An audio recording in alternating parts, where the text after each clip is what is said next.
Dr. Bart Rademaker, and this is Prescription for Your Transformation. Real people, real conversations, and real success. And my entire life pretty much has been dedicated to helping people, but more from the perspective of transformation. And I started at a very young age as I reflect back into the things I was doing then. But more importantly, today, it's I teach people and I coach people and I have training programs out there.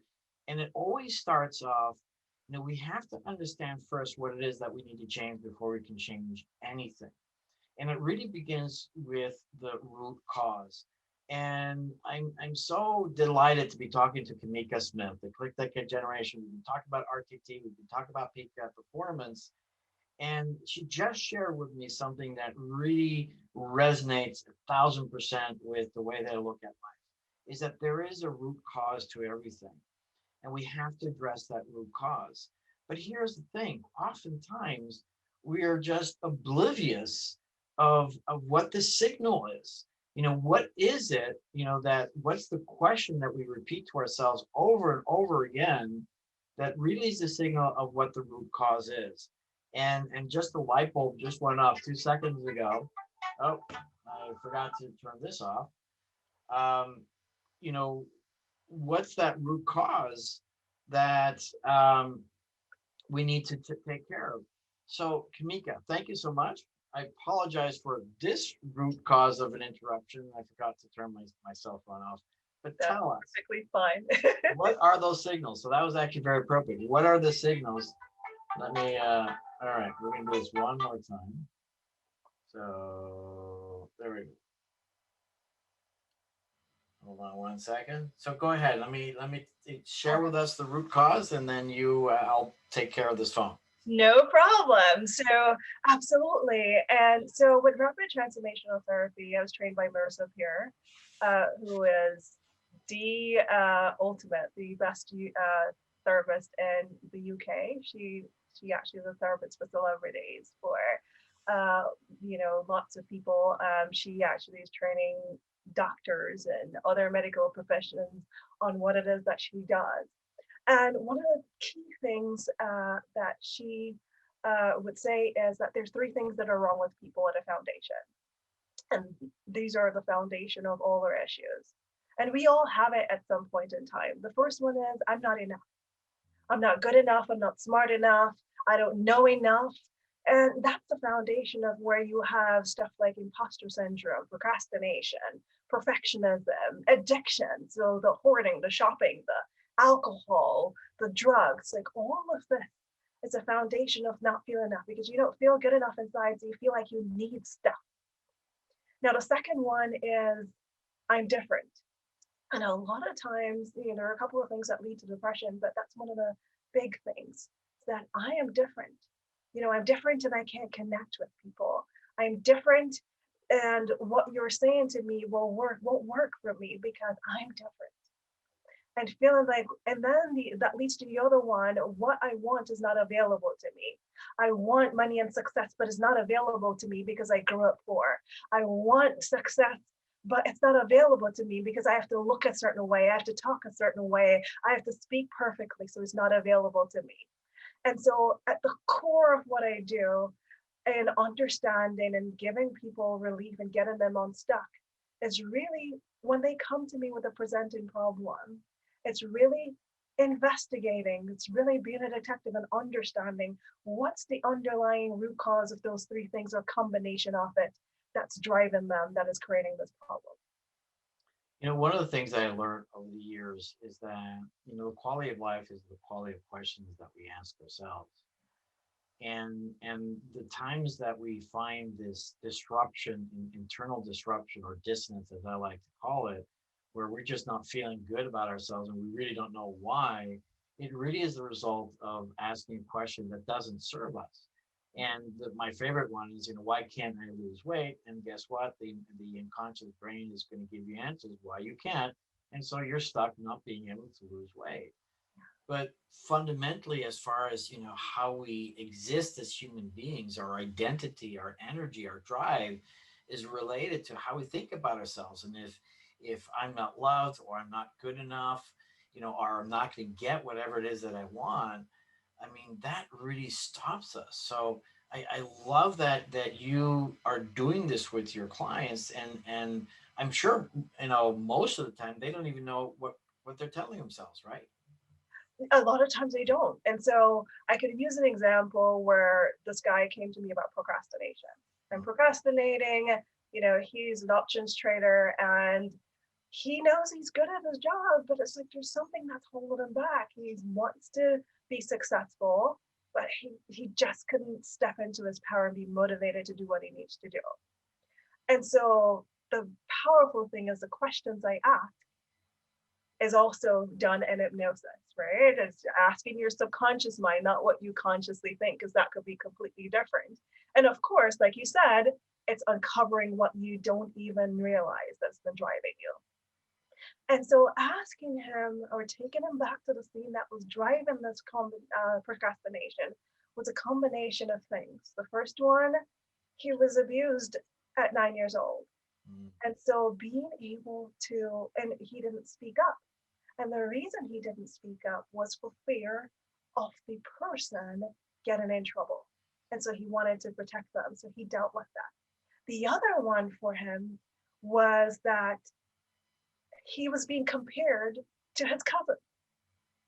And his aunts used to compare him all the time as a teenager that, oh, your cousins are smarter, they're doing great in school, they're taller, and you just made him feel like he's just not good enough. And what that became for him, going through that and recognizing that, uncovering that for him, he recognized that that's not even true. Because I have a voice now, I could speak up, and I'm not afraid to talk. And also, that same cousin, I'm literally taller than him now. I'm doing way better than him, in a successful perspective. And the other third reason for him is that he started procrastinating in school, didn't want to do it. He was really good at it, but he didn't want to do it because as a teenager, he didn't want to be like his cousin.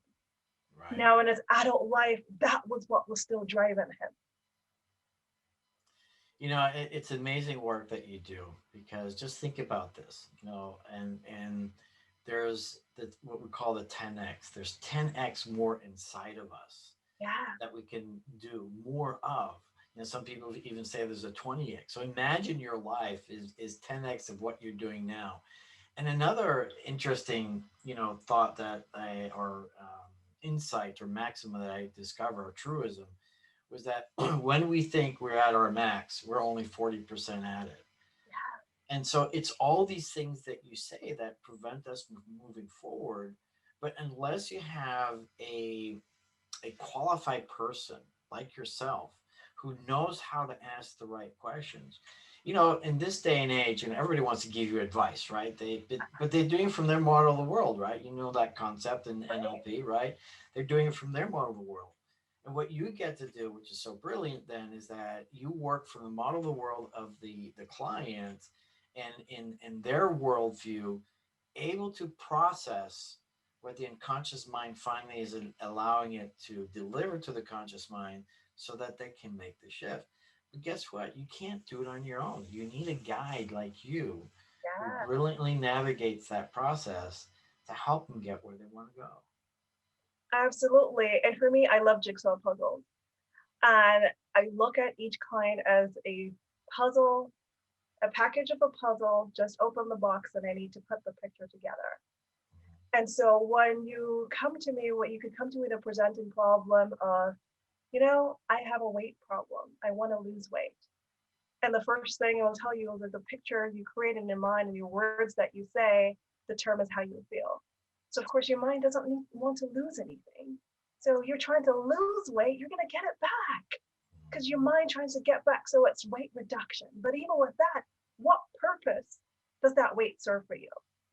Because it's not just, okay, I'm eating more, or actually, my body is retaining some of this fat or whatever it is, the types of food you're eating. But a lot of the time, the weight serves a purpose. So it's taking you back and, like you said, asking those right questions subconsciously. What is the purpose? What is the role? And one thing that Marissa Pierce created is that role, function, purpose, intention. And you dealing with physical conditions or even emotions or anxiety, depression. What is the role of this? What is the function? Mhm. And what is the intention and the purpose?